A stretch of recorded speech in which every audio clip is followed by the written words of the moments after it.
Hey YouTube, Coppersan here. Adele has finally been released, so today we're training this class to level 200. We're stuck in the beginner area until level 32, so we're starting off this video as we just exit that area. If you're playing in Adele as well, make sure to make use of the Adele Growth event as you'll get a ton of free stuff. I prepared some equipment myself as well because I probably want to make this my new main. Adele starts in Grandis, so we can go to Mr. Hazard's lair in Savage Terminal pretty easily. I recommend to finish the entire starting area though. Adele gets points in her Recalling Greatness beginner skill if parts of her story are completed. Adele is a straightforward warrior class, which is easy to play and has built-in healing with her Will to Live skill. At max level, Adele restores 4% of her max HP and MP every few seconds, so you don't need to use a lot of potions with this class.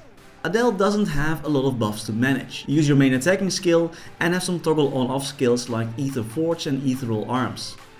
Those toggle on-off skills trigger every couple of seconds automatically and do some great burst damage. So you can just shut off your brain and forget about your day job and just mindlessly jump around pressing one button, which is just my cup of tea.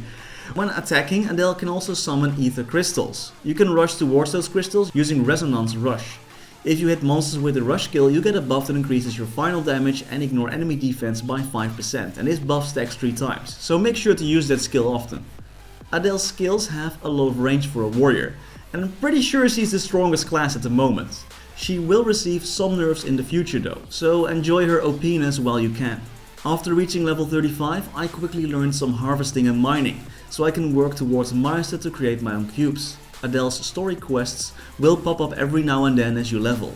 They're sweet and short and usually revolve around interacting with other classes, which was actually pretty nice and immersive for once. It was a pretty good story. It was pretty sad as well, but I just played Shade, so there's nothing that compares to that level of sadness. At level 47, I went to the Red Drakes in Sleepywood in the Ant Tunnel and stayed there until I reached level 60. In this video, I'm using a 2x EXP card from the cash shop and regular 2x EXP coupons. At level 60, I went to Stairway to the Sky 1 in Orbis. In 3rd job, Adele starts to show some of her awesomeness. She can summon blades with Hunting Decree, and this skill is really fun to look at and it's pretty strong. But there is a downside, you have to actually activate those swords quite frequently. Like, this class is strong, mobile, straightforward to play, and if there was anything negative to say about this class, is that you have to keep an eye on those damn swords all the time, because they run out so quickly. At level 71, I went to Desert Rabbits in Ariant, but I wasn't really happy with the spawn there. I've done quite a lot of these training to 200 videos, but never have I actually prepared and looked into my equipment like this, so I was strong enough to go to a better map. So at level 84, I went straight to Dark Rash in Livre. These monsters are above level 100, so this map has a burning field as well. With all the XP buffs, it takes about 40 seconds to level up.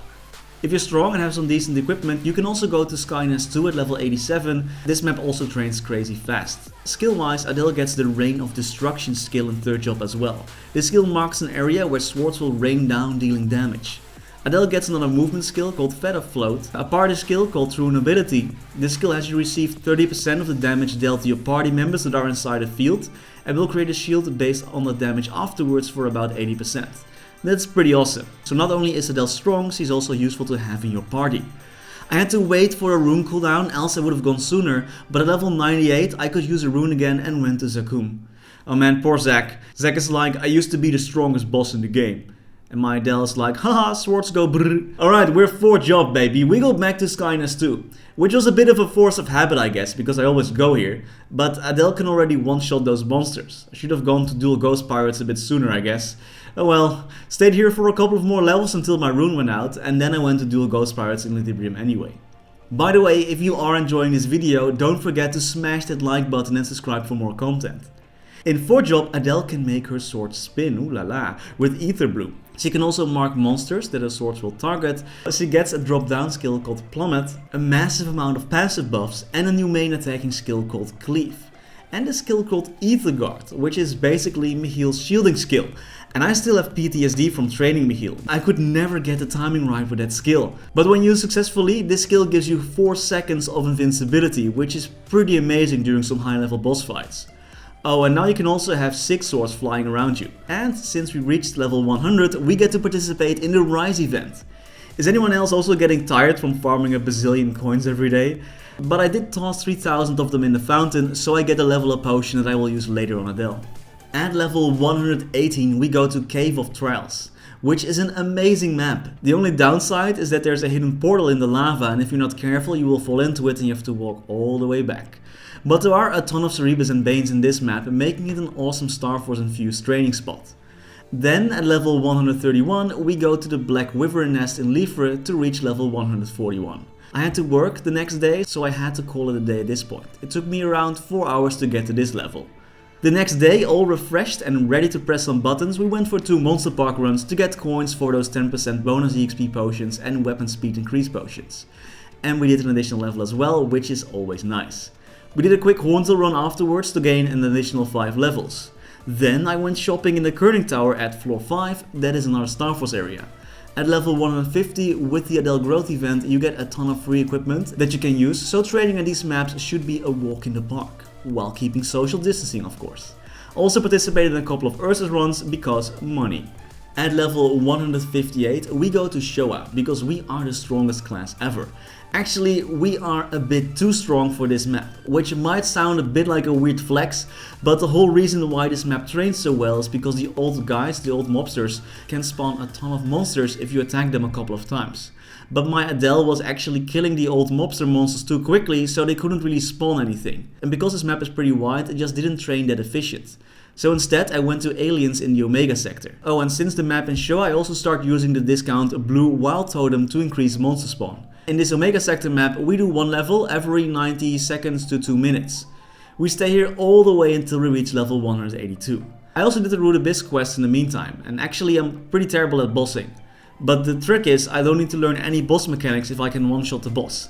So now I just need to wait until I can one-shot Chaos Root Abyss and then I'm good. From level 177.5 until level 180 I use 5 Legion potions to level up. These potions also give a 30-minute EXP buff, so I trained a little bit more until I reached level 182. Time-wise, from level 157 until level 182, it took a little under 90 minutes, and that's including the Root Abyss quest as well. I was feeling good, so I took out Chaos Horntail and then went to the Forsaken excavation site in Future Period. You can also go to the maps that are right of this map if this one is too busy. Like everyone is training their Adeles at the moment. Adele's active Harp Skills are Shardbreaker, which does a ton of damage, Blade Torrent, which stuns and also does a ton of damage, and Divine Wrath, which boosts your damage by 10%. And boom, we reach level 200. Finally, we're done with the tutorial and now the real game can begin. Training from level 182 until level 200 took about 94 minutes. In total, it took around 7.5–8 hours to reach level 200. Took my time with this one. Once you reach level 200, you get an amazing box that can be used every week. It contains EXP cards, arcane symbols and much more. You get this one from the Adele growth event as well.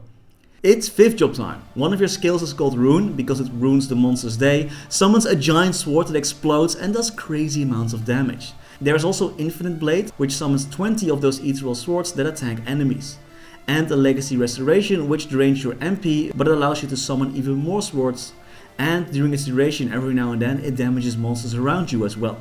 And that's Adele. I'm having a ton of fun playing this class and will probably build this one up slowly so it can surpass my main account and become the new Hokage. How are you liking Adele so far? Let me know in the comments. Many thanks to our members for making this video possible. Thanks to Quin, Niels de Coninck, Raar maar waar, Zenny, Chen125, Rarefum, Sebastian Hanøy, Alsagoff, Wang, INKZ and Pinky Traveler. If you would like to be mentioned here as well and get early access to new videos, check out the join button below this video. As always, thanks for watching, stay safe and happy mapling!